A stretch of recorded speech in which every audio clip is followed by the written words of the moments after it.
This podcast is brought to you by Contessa Digital.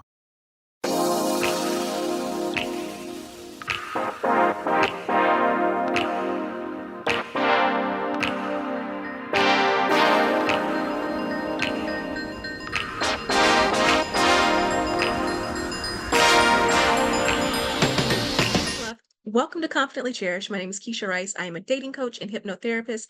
I help women learn how to heal from their unhealthy relationships, ditch those unhealthy patterns, and create and attract happy, healthy, cherished relationships. And you are going to love today's episode because we are going to give you an excuse to lay on the couch or in your bed and just binge watch some reality TV. I talked with therapist Maggie Blackburn and Chenelle Ellie about romantic reality TV shows, how they affect our culture and our landscape in the way that we think about relationships, and just why it's so fun to watch them. So, first of all, I am doing this intro before the actual podcast because one, I do not know what was wrong with me when I recorded this interview. I completely murdered Chenelle's name. I kept saying Chenelle Ellis instead of Chenelle Ellie. So, Chenelle, sorry. Love you, girl. But I wanted to correct that in the intro. And also, I had a special announcement to make as well. I wanted to thank you so much for watching and listening to this podcast because I have been nominated for the Women in Podcasting Awards. And I cannot wait for you guys to vote for me when voting opens in about a week or so. I will be sure to send the link then. But I also just wanted to thank you because even being nominated is an honor. So without further ado, let's get into the podcast. So I know that this podcast comes out on Wednesdays, but as I'm recording it, it is Friday, and I am preparing for a nice, relaxing weekend of trash reality TV. You know, I heard that this past season of Love Island was good, and I did not get to see it. So that is probably where I will be spending my time. And it's great because I have not one, but two special guests here with me who will probably share my sentiments. So joining me now are Chenelle Ellis and Maggie Blackburn, the host of the Reality Check Therapy Hour. And Chenelle, I'm going to start with you. What inspired this podcast? Oh, Maggie is like my only therapist friend that watches trash TV with me. And we talk about it so much is that it's something that we naturally would do anyway. We just kind of hit record. And then also we have like our niche as therapists is relationship anxiety, people who have anxiety in their relationships, people who have low self-esteem and they feel like they don't know how to be or what to do in relationships. They're always doing it wrong. So we find like a correlation with reality TV, what people say about people on reality TV, how it computes in people's brains to think that they're doing things wrong, or they have these rules that they want to follow based off of reality TV and what people online tell them what these people should be doing and should not be doing, and who is a narcissist and who is gaslighting, even though they're not even using the terms correctly. So we wanted to kind of make this fun, and I'm saying and then I'm pointing fingers. So one, fun. Two, just a way of providing like free education from a therapist of like what are different ways that you can look at reality TV and not automatically take it in and go like, I'm bad, this is me, or this is my partner, because it's not necessarily it. There's different ways of viewing it. So yeah, Maggie, Chenelle mentioned both of you are therapists. So it's not just like you doing a quote unquote therapy podcast that is pop psychology, which I see a lot of people doing on TikTok. But anyways, but being that that is your profession, like how does that color watching reality TV?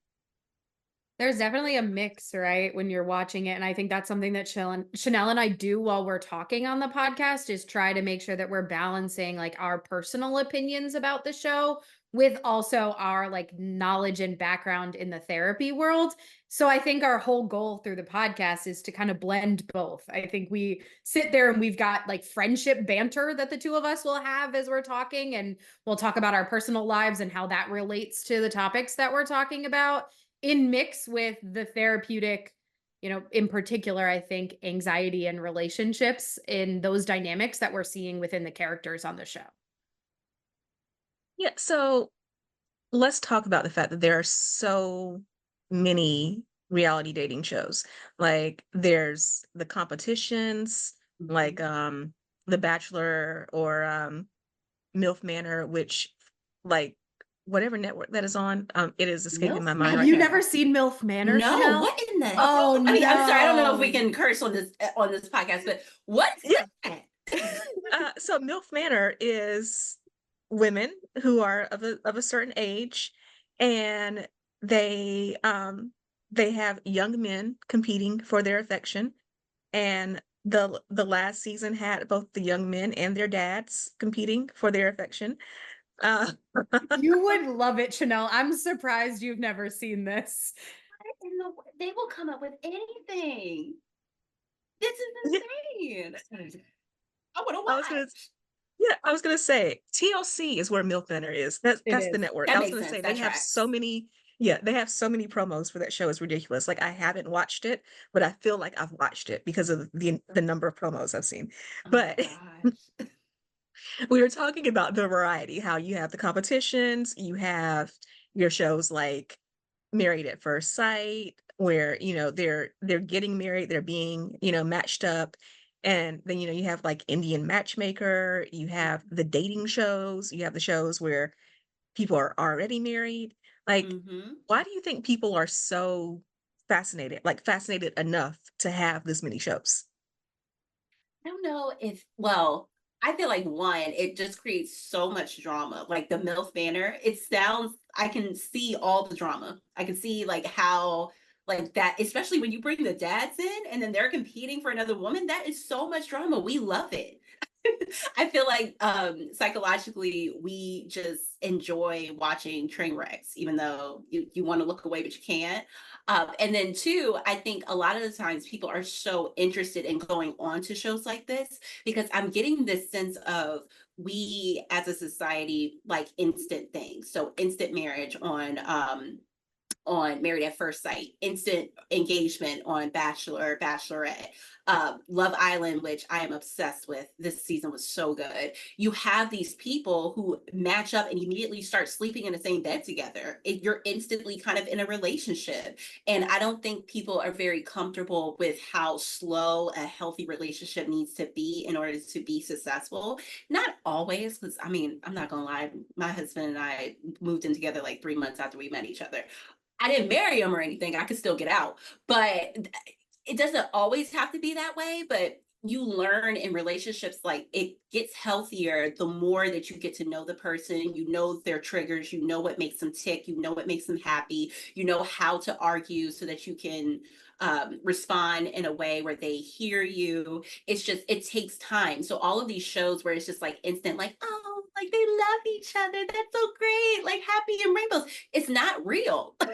So I think we like to see it though. Totally. I think the other thing is that all relationships look different, right? We've got people who are monogamous, we've got people who are not, we've got every single relationship, right? Like has their own dynamics that look a little different. So I do think that one of the reasons why there are so many different types of reality TV shows, both competition and not competition, is that they're creating more and more shows to try to match what other people's relationships look like. There's a show on Peacock right now called Couple to Thruple. And I think that one in particular really points out, it's a wild show. I think it really points out, right, that like there is a market now for some of these like non-traditional looking relationships to be represented in reality TV. So I do think that has a big play in why there are so many and why things like MILF Manor, Couple to Thruple, some of these more like unique mindsets of a relationship are starting to show up in reality TV too. Yeah. I love that. I was actually going to ask you about that. The fact that I think a lot of these reality dating shows give us some space to see people who are like us, to also consider different viewpoints. Because I think about, like, for example, MILF Manor, talking about age gaps and age Mhm. gap relationships. And there's a lot of discussion about that on social media now. And even the idea now of not just talking about what you typically think, the much older man with a much younger woman, but the older woman with the younger man. Even in my marriage, it's not a huge gap, but my husband's 5 years younger than I am. And even the idea of, like, 90 Day Fiance, pretty much every single season has at least one interracial couple. I'm a Black woman, I'm married to a Hispanic man. And seeing that, even just that type of discussion, um, traditionally there's this idea that in particular Black women don't date outside their race very often.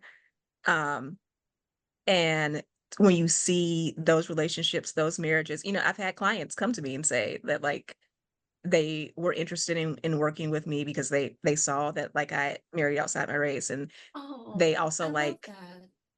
yeah, I mean, I think it's helpful that they have someone they can relate to. And Yeah. then, but seeing it on TV as well kind of also opens up the discussion with family members and friends, like, "Hey, you know that couple that you love to watch? By the way," and, like, what do you think about that? And being able to use reality TV to kind of open up those discussions. We have a Yeah. lot of these conversations, but I'll let Chenelle Mhm. go because I think she has much better words on these topics. I don't know if I have better words, but it's just I just echo everything that you're saying. Because first of all, I'm also married to a Caucasian man, so he's white, and I think when I first started dating him, a lot of the rhetoric that I got was, you couldn't find a Black man, like, what's wrong? Or like, why? Like, what? Because we Or are people so start pointing it different. out. Like, "You saw that nice Yeah. Black guy that goes to our church? Like, what was wrong with him? Or that Black guy that, like, you work with, what was wrong?" There's anything wrong with Black men. I love Black men. I do. I mean, I have Black men in my family. I have Black You friends. Like, dated I Black love, men before your husband? seriously, plenty of them. Same. Yeah. Please, please. Like, but I think it's funny because my grandfather was like an advocate. He was like civil rights movement, marching with Dr. Luther King. He was like, "Why? Why did you do this?" And he wasn't even saying it in a mean way. He was just like, "Why?" And I said, "Because I love him and he's amazing." He's like, "Okay." And then as soon as everybody got to know my husband, they are obsessed with him. I tell Maggie all the time, like, if he was to just smack the crap out of me one day, they would be like, "What did you do to deserve that? Like, you must have did something really bad because he would have never. And how dare you make him get out of his character that way?" Like, people are obsessed with them. They love him. So once they met him and got to know him, they got it. And they're like, "Oh They yeah, lock you in with just found Mark like because a Mark is really good rocking with man." them. Yeah, yeah. But me and Maggie were talking about this in our last episode about how we feel like the Black women in all of these reality shows, they are so undesired. Like, if you notice, like on The Bachelor, on even on Love Island, Well, in the particular on Love Island. yes, yes, on Love Island, I feel like they can do a better job at casting men who can appreciate and who would be open to dating Black women. So what you usually find is the Black men are usually the most like, they're Open to probably it. gonna, yeah, open to like dating the Black women, but then sometimes a little white girl will come up in there and they'll be all over them. But we see it all over, like on The Bachelor, I think we've had two or three leads who are Black women, and they're the lowest rated seasons of the franchise. People do not want to see them. They don't view them as beautiful. They make fun of them on social media. They're already, I mean, even not just Black men and women.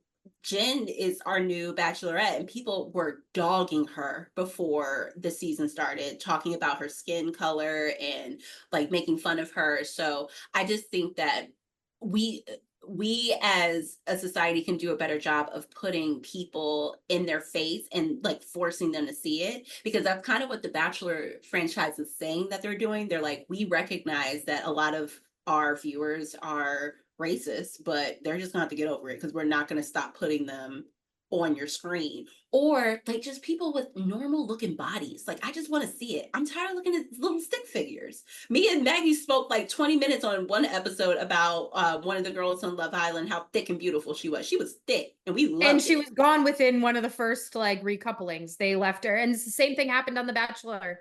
Yeah. Jen had this one man who was a little bit larger than, you know, your traditional contestant. He was gone the first night. And it's just really disappointing to see them like trying to sprinkle these kinds of people that represent body types or alternative things in this like perfect angel that we see on these kinds of shows, because we want to see that, but then it doesn't end up working because they've created this very materialistic mindset about the way people should look. Yeah. No, I will say the girl on Love about Island was doing too much though. I was thinking about Love is Blind and AD, and like how there were so many comments Oh about my her God. body. Yes. Like Both the whole on the season show is and like, in let's comments. objectify AD. Like Yes. Yes. But see, on one hand, I get that because I felt the same way. But on the other hand, she goes on these platforms and she talks about how she puts her body out there so that people can make comments about it. So it's like I was appreciating her body, but I don't know if I would have saw her in person if I would have be like, oh girl, look at that. Look at you. I don't know if I would have she's did cute. that. She's cute. Like no, She's no beautiful. doubt. She's Yeah. beautiful. But like the I think the problem that I had with it was the fact that people felt like they had the audacity or like the privilege to just outright just single her out and start talking about her body in public in front of everybody to see, and they didn't even know her like that. I think that's the issue that I Yeah. had. I think we all noticed it. I mean, the body was bodying, but Right. and she wanted us to look. But I feel like Right. you can look at someone's body and appreciate it and not objectify them in the way that they objectified her. Well, and it Not was to the other mention, contestants. That's the one yeah, for me, is that it's not even, it's just the comment section or even her partner. It was everybody on the show. It got brought up in multiple different relationships. Yeah. and I was Does gonna she say make it's people also on the show, like the editing too. Like you didn't have to include certain moments. like what? Like what? The whole squats and Jesus situation. I mean, they had to. They made a good season, and I think they made it put the stuff entertaining, in there. but yeah. Yeah, they wanted to entertain us. Squats and Jesus, and she needs to like just go and get that on T-shirts. I would buy it. Squats and Jesus. Yeah. And I'm going to ask a question in a second that's picking up on something that you just talked about. But before that, I do want to mention that I remember reading about Black women in reality dating shows in particular, about how some of them were saying that they were auditioning and going on these shows knowing that they probably were not going to find a partner, but they're like, okay, let me just go ahead and use this to build my brand because I already know how the game works. So let me just play the game in my favor. It's so It's sad. disappointing that that's the way Yeah. that they feel like they have to, you know, carry on to become like famous or whatever, is that they know that the show wouldn't work if they took it seriously. So instead they have to use it as a stepping stone. Yeah.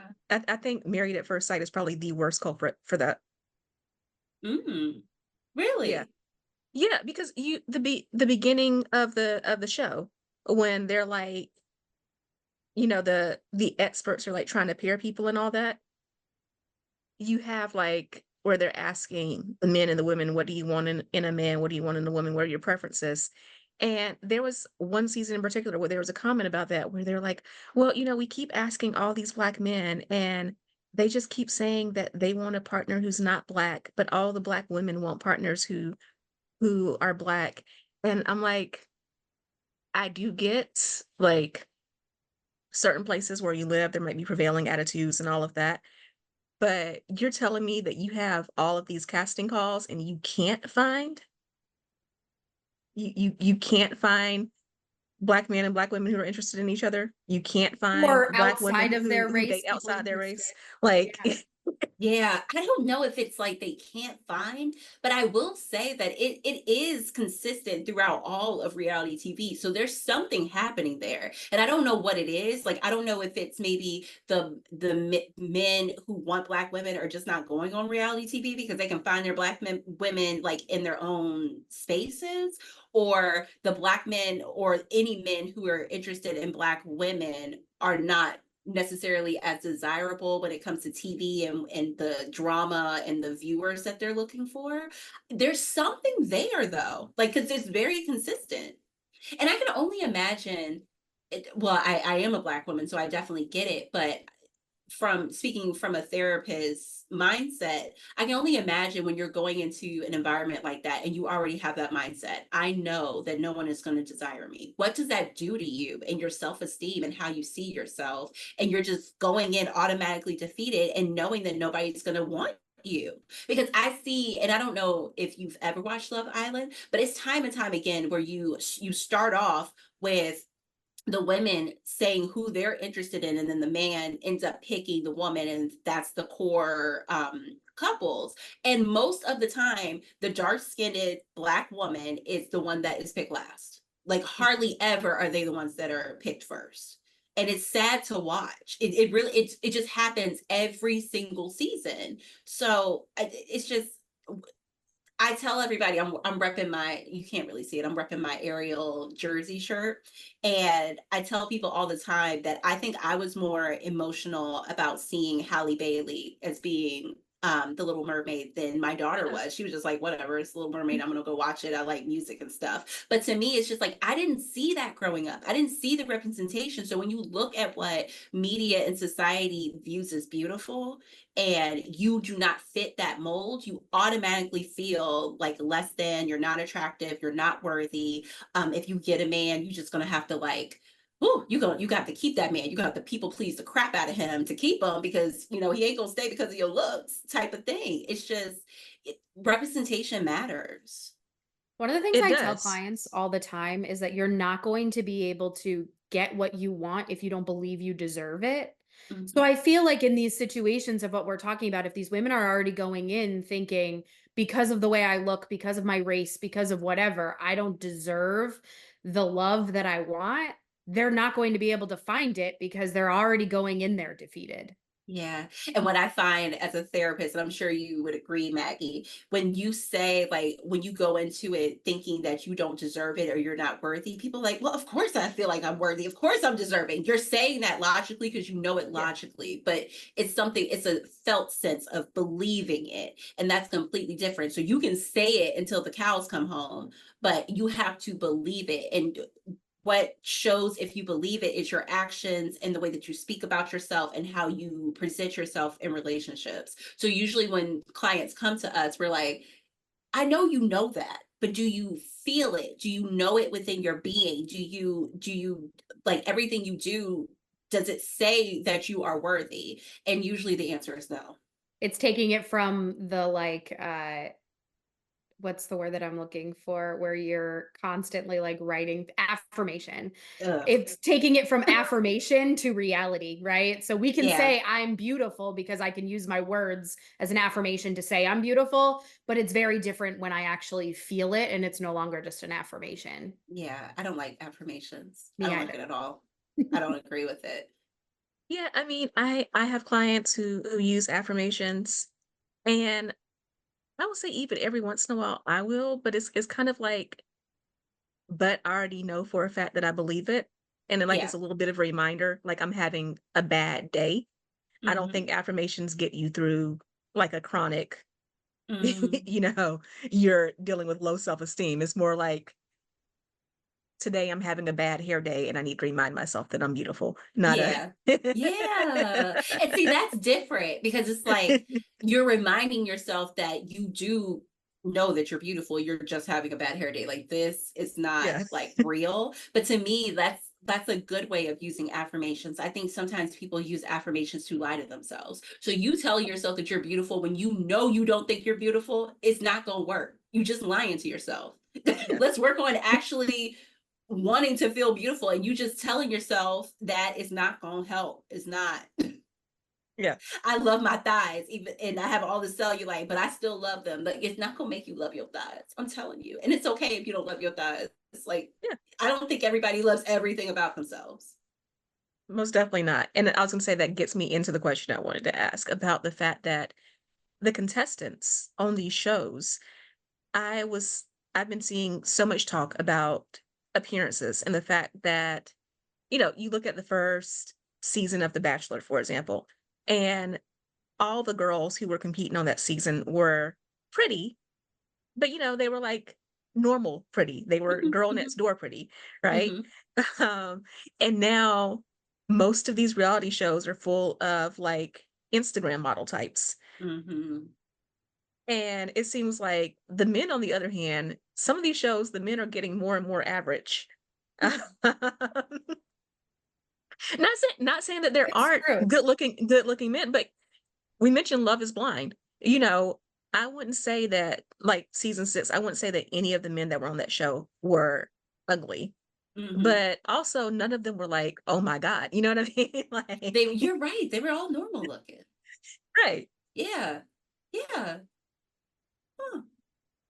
Other And than, I feel like Love Island has a lot of like exceptionally good looking men on it. I will say. To be yeah, honest, I feel like it's the shows where they have to wear bathing suits more often than other shows. Those are the shows where the people are going to be Instagram perfect.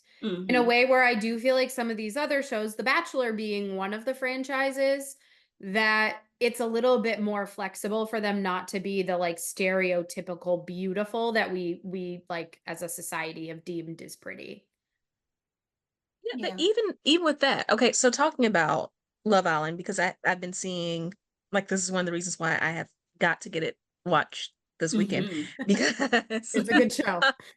well, because I'm seeing, like, my timeline on TikTok is flooded. But one of the things was some of the women on the show, they had a plastic surgeon like look at pictures and not know any of the contestants, and he was guessing their ages and how much work they had done, I and know he was guessing exactly these what women were TikTok you're in their talking about. 30s when they're in their 20s because of the amount of work that they had done. And just again, I feel like, I'm a millennial, so a 90s kid. I feel like shows, even a show like that, if it had been on in 98, 99, you wouldn't have had, like, that wouldn't have been a thing. Like, That's crazy to me because I listened to this other podcast and she was saying that pretty much everybody in the top four had work done. And it shocked the mess out of me because she said Janae and Leah, like she was talking about how like they got their work done. I was like, are you they look pretty natural to me. Am I tripping? I I can thought see they it looked way more on natural. Janae than anybody else personally, but yeah, Really? no, it's obvious, I think, for When did some she of them. get and done? A for lot. me, before I became a dating coach, I worked in TV news. So, if Oh. you're around enough TV people, I definitely won't name names for obvious reasons, but some people, Yeah. you get used to seeing work, but just I wonder the effect that it has on audiences, both men and women, because I will see guys make comments about how they love women without makeup, and then they'll point at a picture, and it's like, poo, like She's got a Oh, that's lot a of ton of makeup on. makeup. That hair is not real. Like, can we talk about that? Because there was, I think it was last season of Love is Blind. Was it last season or the season before that, where the man was very disappointed in the woman that he ended up choosing because she had like a buttload of makeup on her? It wasn't this past one that we just watched, it was the Yeah. one before And I that. was defending him and I mean people came for me and all I said was is why is it not okay for this man to say that he would prefer a woman who doesn't have caked on makeup all over her face? And they're like, but she didn't even have that much makeup on. I'm like, you so like is he allowed to say that he doesn't want to date someone who has a whole bunch of makeup on? And then he ended up dating somebody outside of the show and she was just a plain Jane. She was beautiful, but she was just like a normal looking person with no makeup on and people dragged her on social media. And I'm just like I I I don't mind people wearing makeup. And I know I'm like getting off topic. I don't mind, like, you express yourself in the way that you want to express yourself. My thing as a therapist and as a mom, to be honest, I don't want my daughter to grow up thinking that she has to take makeup on her face in order to be beautiful and for people to pay attention to her and see her as beautiful. I would love it if she wanted to wear makeup, that she did it because she wanted to and she likes the way she looks and she could play with the little lashes and she could put the little not cat eyes, what is it, little, when people have those little like eyeliner Wings. things, we have those little Wings, yeah. wings. You want to play around with lip color, like do the thing, but like I don't want you to kick it on thinking like I can't leave the house. I can't even go to the grocery store without having something on my face. I don't want to raise her to be that way, and it makes me sad when other people feel that way as well. Yeah, I think about, you know, for example, my hair. I'm a straight natural, never perm my hair or anything like that. Um, and you see again, Black women on these shows, and Mm, there's no braids in sight. There's no there's no afros in sight in any of that. yeah.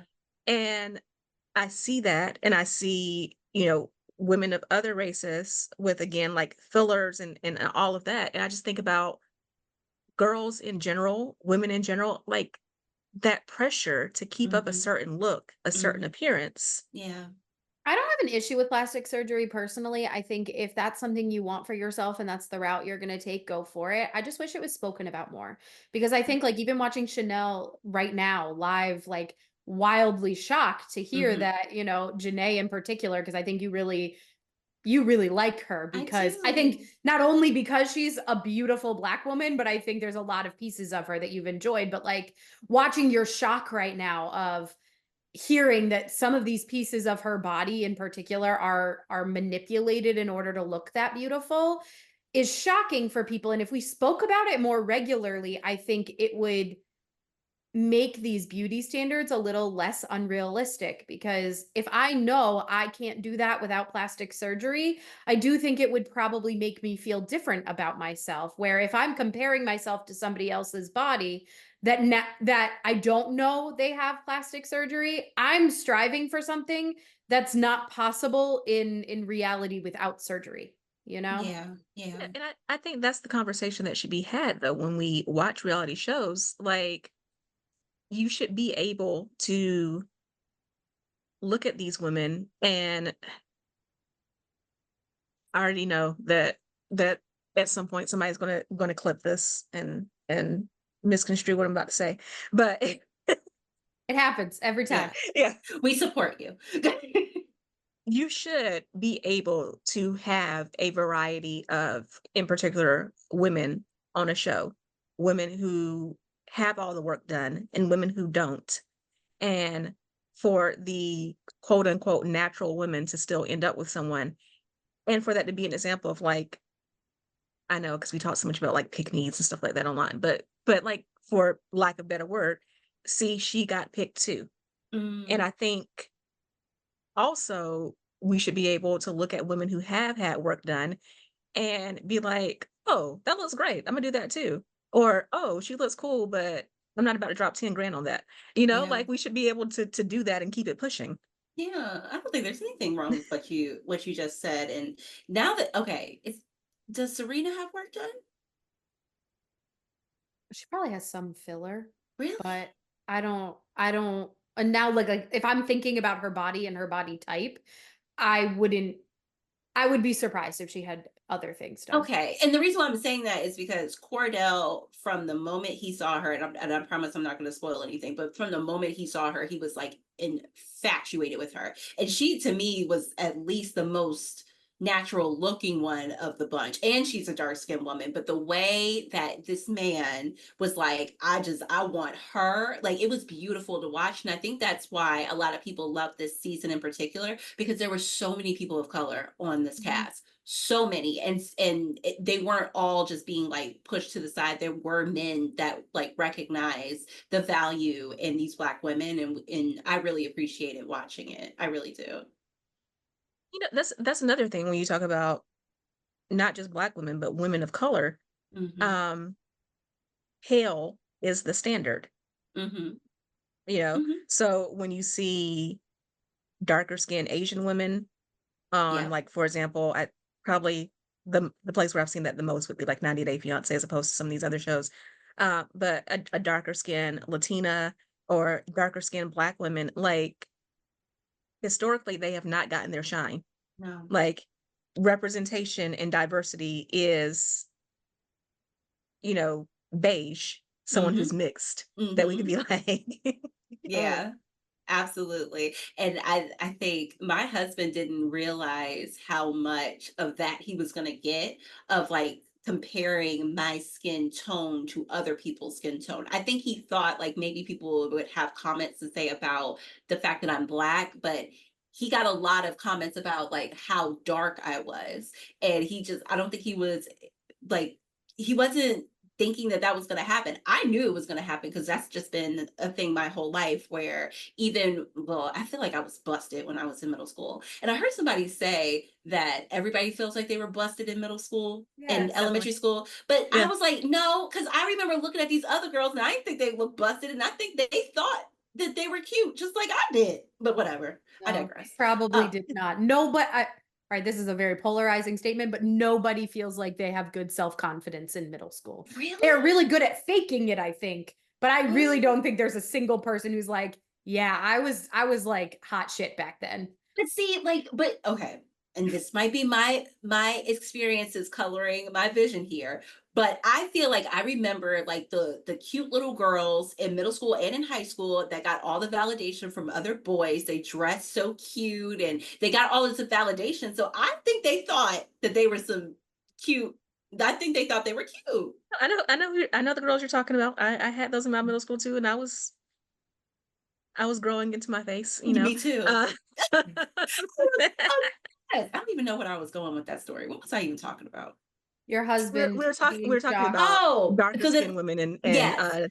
representation. So eventually I did grow into my face and I started to look, and I got a little body and it was nice. And people would always tell me like, you are so pretty for a dark skinned girl. And I got it for years. So that just like literally brought something up inside of me of disgust. Like I just felt the disgust as soon as you made that statement. Yeah. But Maggie, I can top that. I dated a guy once who told me, he was like, you know what I really like about you? I like the fact that you're not too dark, but you're not light enough to like have an attitude and be and have an ego about it. Oh. I was like anxious listening to you, and then like it's still like you saw my whole facial reaction. That was so because that's a whole thing. Ooh, but we could do a whole podcast on that about light skin personalities. I'm not saying it. I'm just saying it's like a thing out there that people feel like light skinned people have like a certain type of personality and they're stuck up. Is it like an ego thing? Like they get more validation because they're light skinned, so more attention. It's a pretty privileged thing, is what it is. Yeah, because if you even notice on like Love Island and other shows too, light skinned Black women don't get it as much as dark skinned Black women. Light skinned Black women, mixed women, they are more close to that dark feature that we've talked about in the past, Chenelle. So we've talked about like this concept of the lighter skinned people having dark features and that being attractive, similar to the way that like a white brunette might look, right? A dark, like what is it? Dark and handsome, tall, dark and handsome. Like they don't mean Black. They mean white with black hair and darker features. That's what they mean. Him and Kanye's kids. Yes. And oh my goodness. And I'm raising mixed kids now, and I don't know what I'm gonna do. I don't know what I'm gonna do because people are obsessed with their skin color, and it's weird to me. It's my husband and I don't have kids yet, and that's what we keep hearing. Oh my goodness, your kids are going to be so good looking, and it's like, you get ready. They're going to be good looking because I'm pretty and my husband's handsome, not because he's Mexican and Black. Yeah. So like if my kids were little chocolate drops, they'd still be cute. Like get out of my face. I remember when I first had my daughter, because she was my first child, and a few people would come up to me and be like, do you think she's going to be like dark like you? And I was like, I don't know what her skin color is going to be because there's so many shades of people of color. But if she was dark like me, would that be a problem? Yeah, like the way that the question was asked. Then why are you asking me? Like, why does that something important. It's weird. Like people are obsessed with their skin color.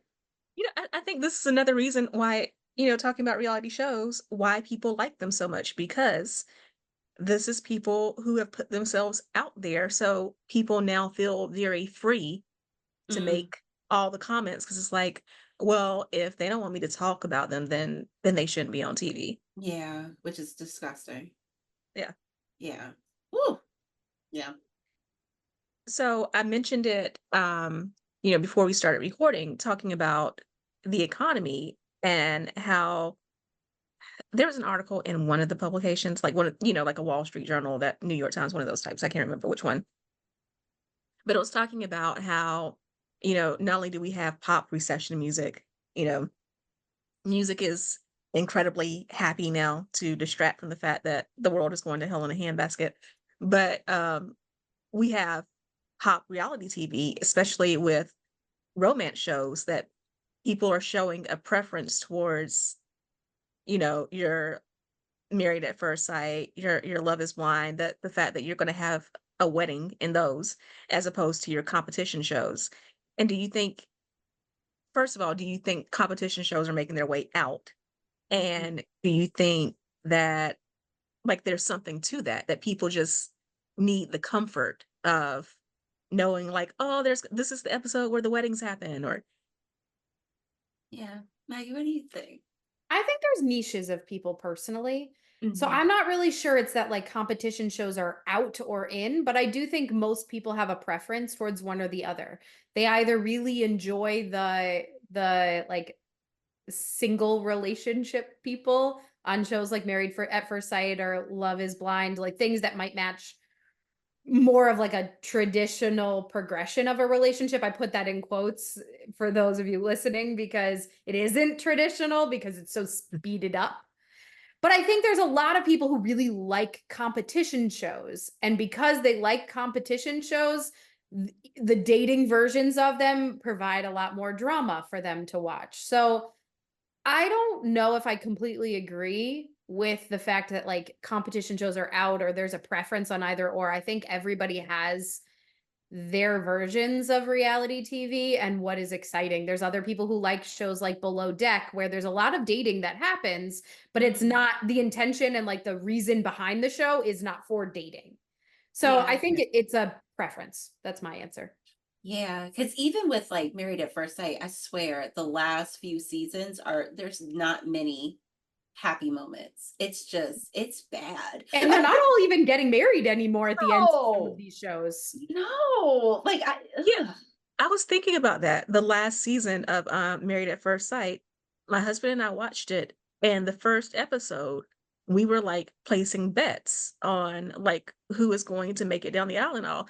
And I was thinking about that, like as I was preparing to interview the two of you, like the whole purpose of the show is true love. So like we yeah. shouldn't be betting about like like who's actually going to get married. Yeah, but you got to, right? Because these people have never seen each other. They don't know anything about this other person. So they are fully relying on experts to match them with somebody who is a good person and intentions are good. So you have no way of knowing that, first of all, when they actually see them, that they don't immediately get the ick. And then it's just like a downhill spiral from there.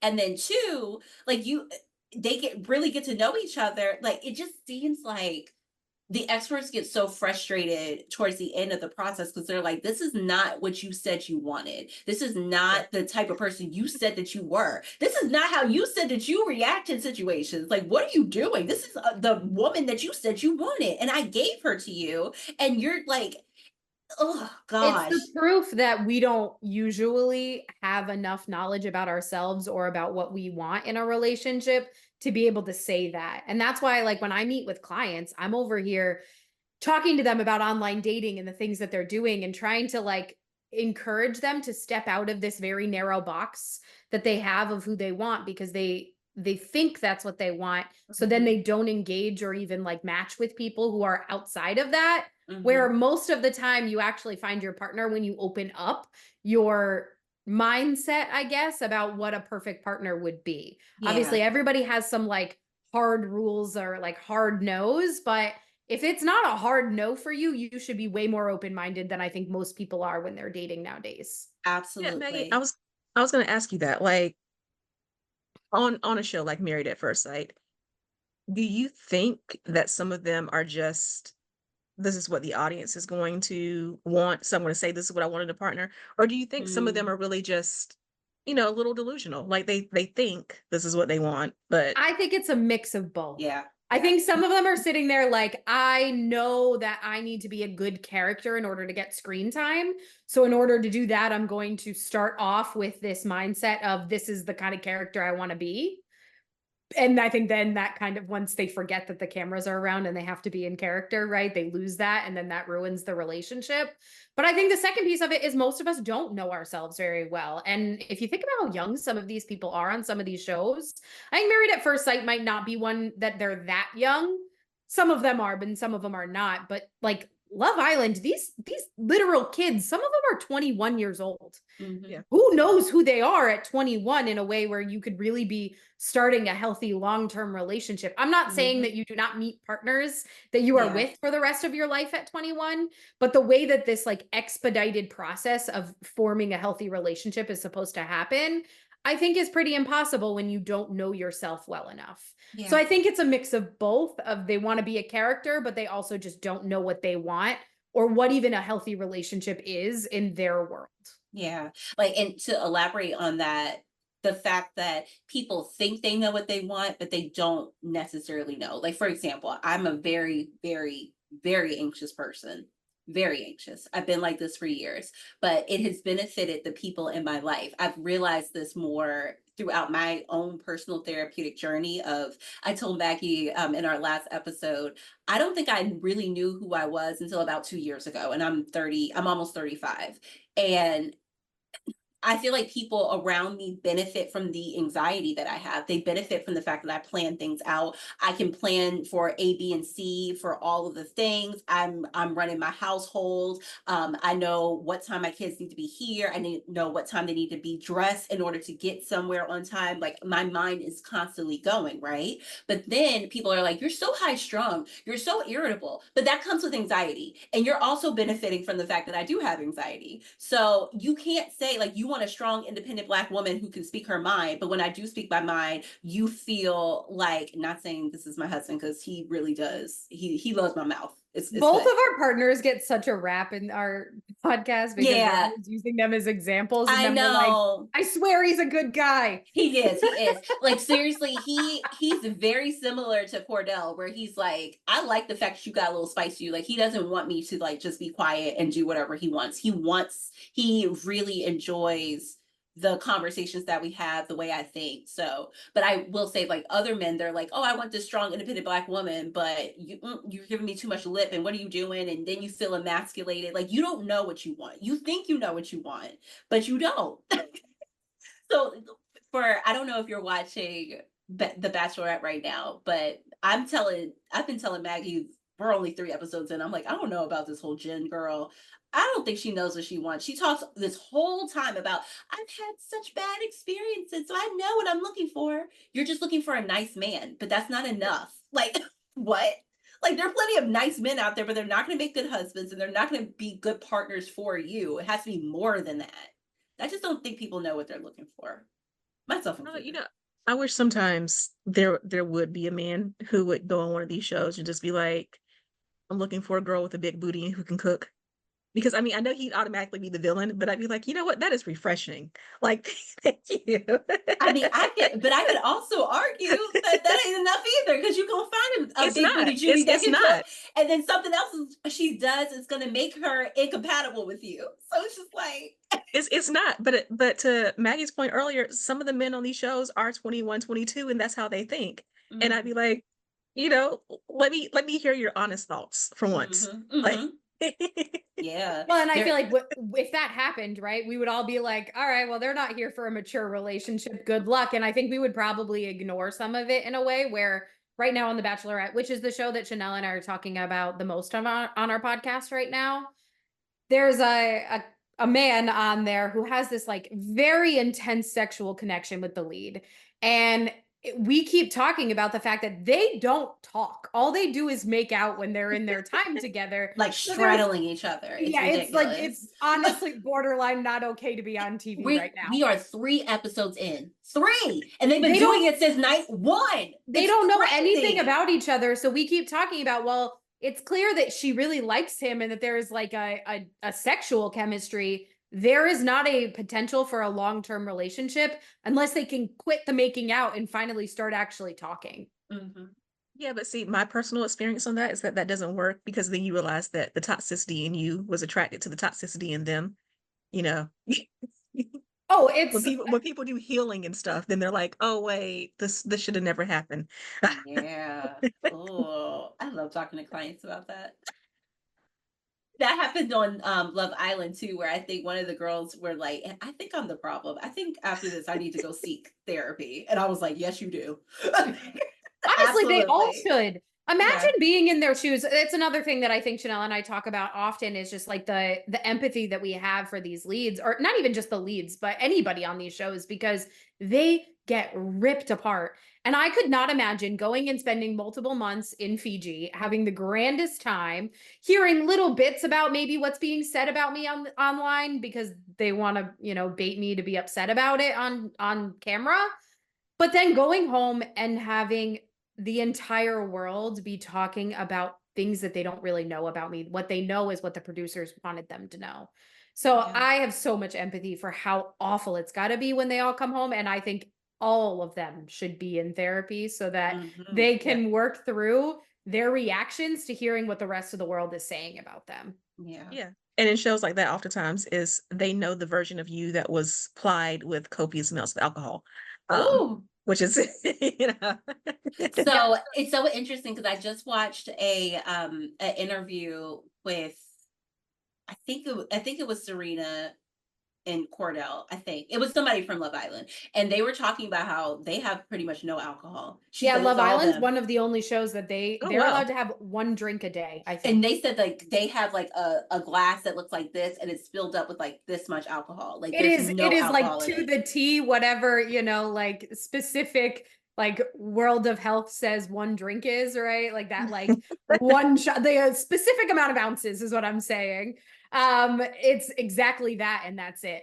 That that's good because I feel like There are that would many other shows, Love is Blind Yeah. being one of them, that do not have those kinds of rules. And you're right that a lot of it is about how drunk they are. and I think that Bachelor and guy Bachelorette, the champagne's yeah. flowing. Yes. Well, 'Cause and I'm they've gotten telling in a you. lot of trouble for Paradise in particular because there's Mhm. been sexual assaults and things happening because everybody is so intoxicated. Yeah. I think the last episode of The Bachelorette, that guy was drunk the whole time. Like he Yeah. looked drunk. Sam. Oh gosh. Ooh. Yeah. So I have one last question before I let you guys Okay. go. And that is, using these shows as a talkable moment, a teachable moment, in that, I can think in particular 90 Day Fiance.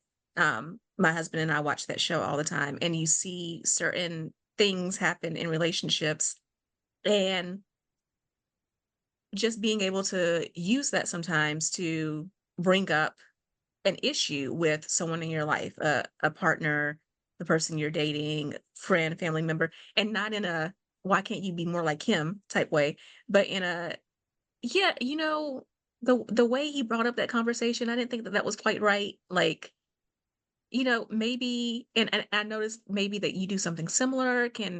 When we have conversations, can we take more of this kind of approach to it? What do you think about using reality TV in that way? I think if it's being spoken about in the constructive way that you're talking about, Mhm. like, oh yeah, let's all do that. That's something I use in my own therapy room.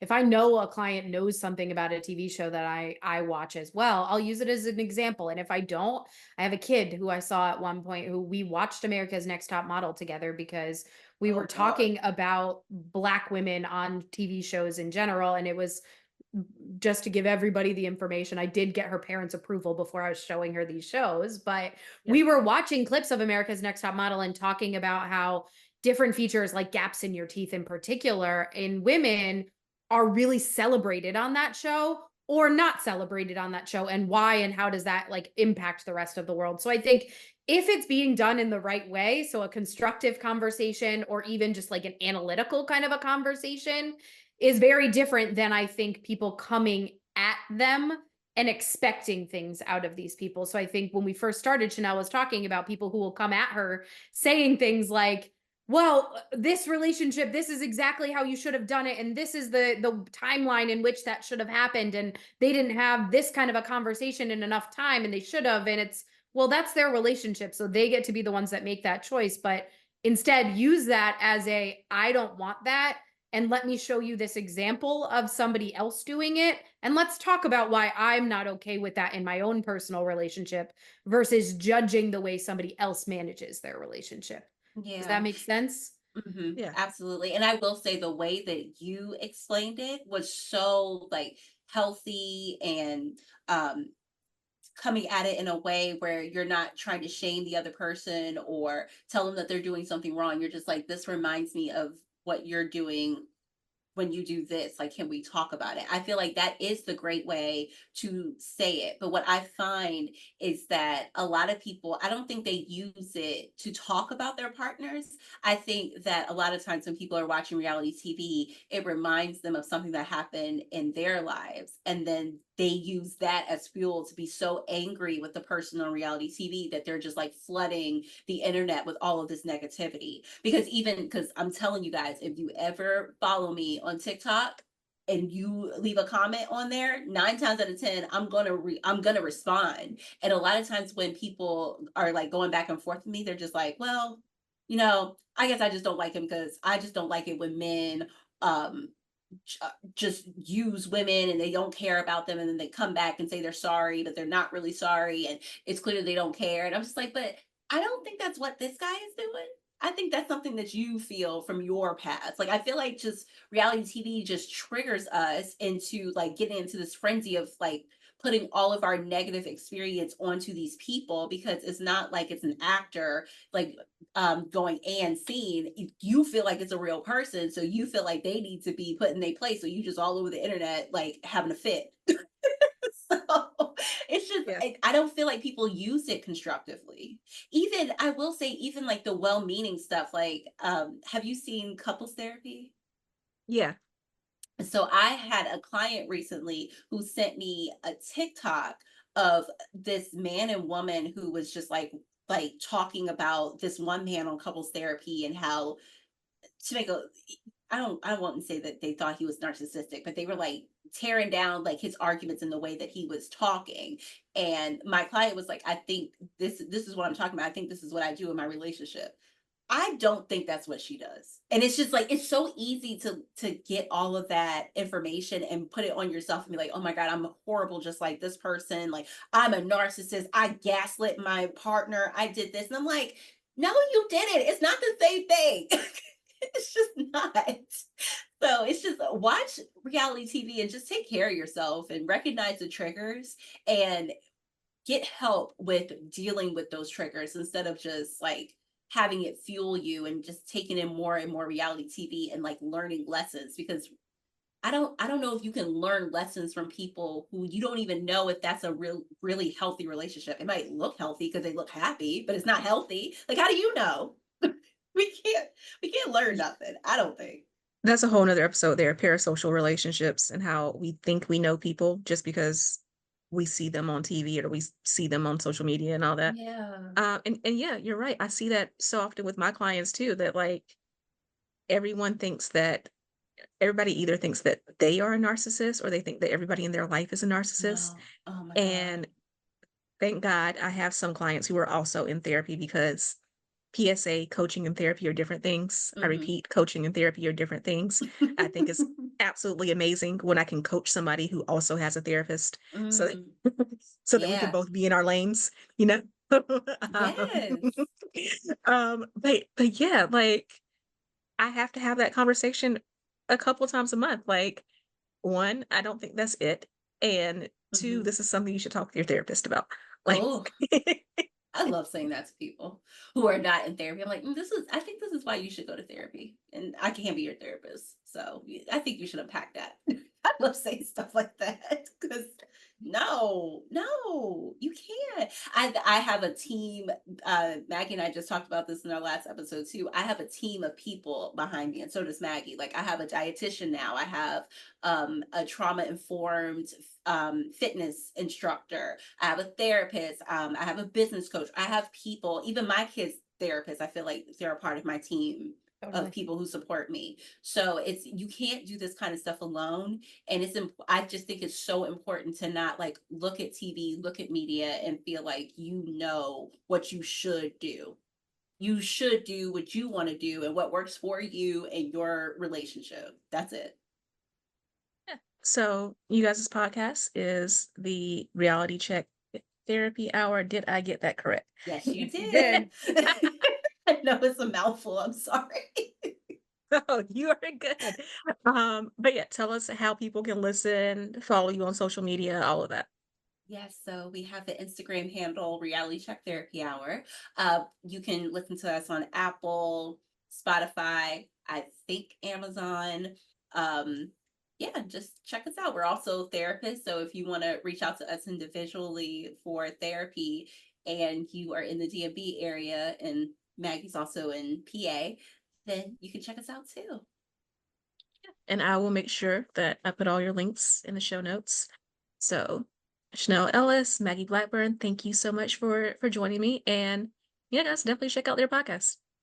Thank you for having us. It was fun.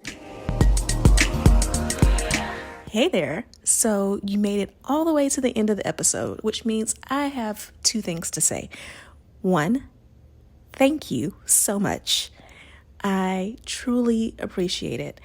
And two, you like me. You really like me. So I would appreciate it if you would show that like by subscribing to this podcast so that more people can hear about it and enjoy it as much as you do. And if you want to know more about any of the links that I mentioned on this episode or any guests that I've had, be sure to go to KeshiaRice.com/links. That's KeshiaRice.com/links. I can't wait to talk to you again in the next episode. So see you then.